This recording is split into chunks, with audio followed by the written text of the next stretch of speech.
ప్రారంభమైనాయి. కొద్దిసేపటి క్రితమే ఎవరు కార్మికులు ఓటు హక్కును వినియోగించుకోబోతా ఉన్నారు.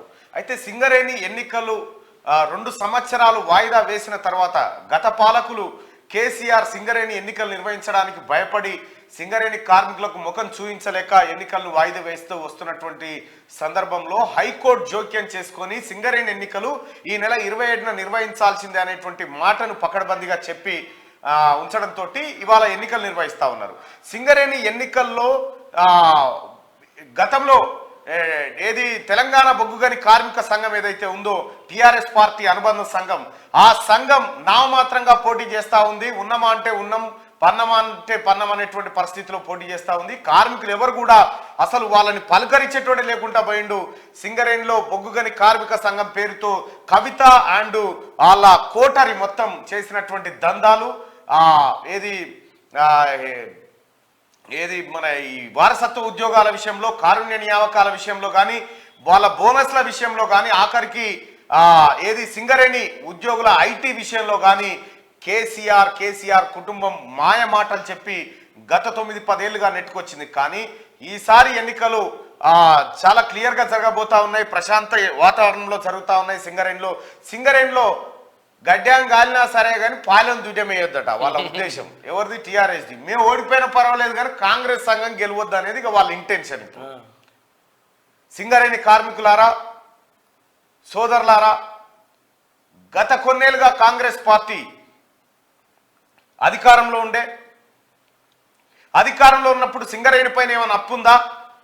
సింగరేణే బ్యాంకులకు, సింగరేణే ప్రభుత్వానికి అప్పిచ్చే పరిస్థితి నుంచి సింగరేణి కార్మికుల జీతాలను తాకట్టు పెట్టుకొని బ్యాంకుల దగ్గర తెచ్చుకునే పరిస్థితికి కేటీఆర్ తీసుకొచ్చిండు. కవిత ముఖ్య పాత్ర పోషించింది.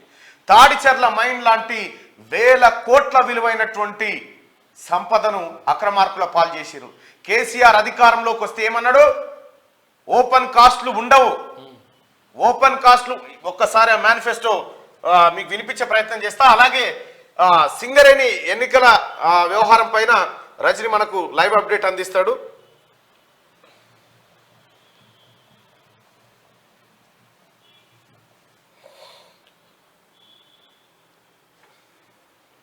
టిఆర్ఎస్ పార్టీ తన ఎన్నికల మేనిఫెస్టోలో 2014లో ఏం చెప్పింది?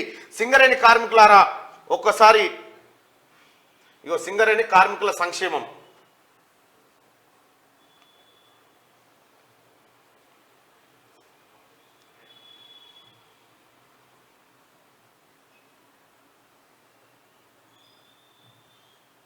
సింగరేణి కార్మికుల సంక్షేమం పేజీ నెంబర్ 22లో గతంలో కేసీఆర్ ఎలాంటి హామీలు ఇచ్చిందో చూడండి. కార్మికులకు తెలంగాణ స్టేట్ ఇంక్రిమెంట్ ఇస్తామని చెప్పారు.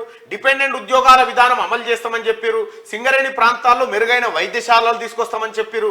తెలంగాణలో మైనింగ్ యూనివర్సిటీ కొత్తగా భూగర్భ గనుల తవ్వకం అని చెప్పి తన ఎన్నికల మేనిఫెస్టోలో కేసీఆర్ సంఘం చెప్పినటువంటి మాట. సింగరేణి గనులు తెలంగాణకు గొప్ప వరం. జాతి సంపదను సృష్టిస్తున్న సింగరేణి కార్మికులు తెలంగాణ ఉద్యమంలో కీలక పాత్ర పోషించారు అని చెప్పిండు ఏడా మేనిఫెస్టోలో. కానీ ఎన్నికల్లో గెలిచి అవతల పడ్డ తర్వాత ఏమన్నాడు కేసీఆర్? ఎవరు చేయలే పోరాటం, నేను ఒక్కరినే చేసిన, నా వల్లనే వచ్చింది తెలంగాణ అని చెప్పిండు. సింగరేణి కార్మికులను కూడా, ఉద్యమం చేసిన కార్మికులను అవమానించాడు.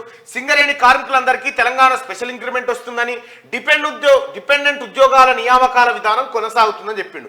డిపెండెంట్ ఉద్యోగాల పేరు మీద కేసీఆర్ ఎంత డ్రామా అడిగిండు. అల్లుళ్ళకు కూడా ఉద్యోగాలు ఇస్తామని చెప్పారు. ఆడపిల్లల గల సింగరేణి కార్మికుడు ఆయనతో వాలంటరీ రిటైర్మెంట్ తీసుకొని అల్లుని చూసుకొని ఎంగేజ్మెంట్ పెట్టుకుంటే ఉద్యోగాలు ఇవ్వడం మన్ను లేదు. అవన్నీ కోట్లకు పోతాయి, ఆగిపోతాయి. ఇటు ఇది ప్రకటిస్తాడు, అటు పోయి కోట్ల కేసేస్తాడు. అట్లా ఆగిపోతే ఎంతో మంది పూల్ పనులు అయినా గిడిపోయినాయి జంటలు, కొంతమంది చనిపోయారు. ఇట్లా అనేక మందిని ఉసురుపుచ్చుకున్నాడు. కరెక్ట్ గా పోయినసారి, అంతకుముందు సారి సింగరేణి ఎలక్షన్స్ వస్తే ఎండి గిన్నెలు మంచుడు, యాట కూరలు ఒక యాట కోసి 2 ఇళ్ళకి ఇచ్చుడు, ఇగో ఈ కార్యక్రమం చేసుకొచ్చిండు కేసీఆర్. దాంతో భ్రమింపజేసిండు. కార్మికులంతా మా పక్షానే ఉన్నారని చెప్పి అధికారాన్ని అడ్డం పెట్టుకొని ఇటువంటి చెయ్యని లపంగా పనంతలేదు.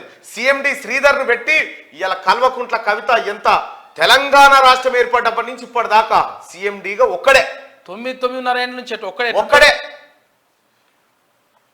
సింగరేణి కార్మికులకు మెరుగైన వైద్యాన్ని అందించడానికి కొత్తగూడెం, రామగుండం, శ్రీరాంపురం, భూపాలి పట్టణాల్లో వైద్యశాలలను అభివృద్ధి చేస్తుంది. తెలంగాణలో 10,000 మెగావాట్ల విద్యుత్ ఉత్పత్తి చేయడానికి కొత్త థర్మల్ విద్యుత్ ఉత్పత్తి కేంద్రాలు స్థాపన కోసం అవసరమైన బొగ్గును వెలికి తీయడానికి కొత్తగా భూగర్భ గనులు ప్రారంభిస్తుంది. ఇప్పుడు కేసీఆర్ తీసుకొచ్చిన భద్రాద్రి ప్లాంట్ కు ఈ బొగ్గే పనికిరాదు. ఏది ఇండియా బుల్స్ కంపెనీతోని లాలుచీబడి కొట్టేసింది కదా, దానికి సంబంధించి ఓపెన్ కాస్ట్ల గన్ల విషయంలో తగిన నియంత్రణ అమలు చేస్తుందని చెప్పిండు. బొగ్గు గన్లను జాతి సంపదగా భావించి అవసరాల కోసం కాపాడుతుందని చెప్పిండు. కోల్బెల్టులో అడవుల నరికివేతను అరికట్టడానికి చెట్ల పెంపకానికి చర్యలు తీసుకుంటుంది.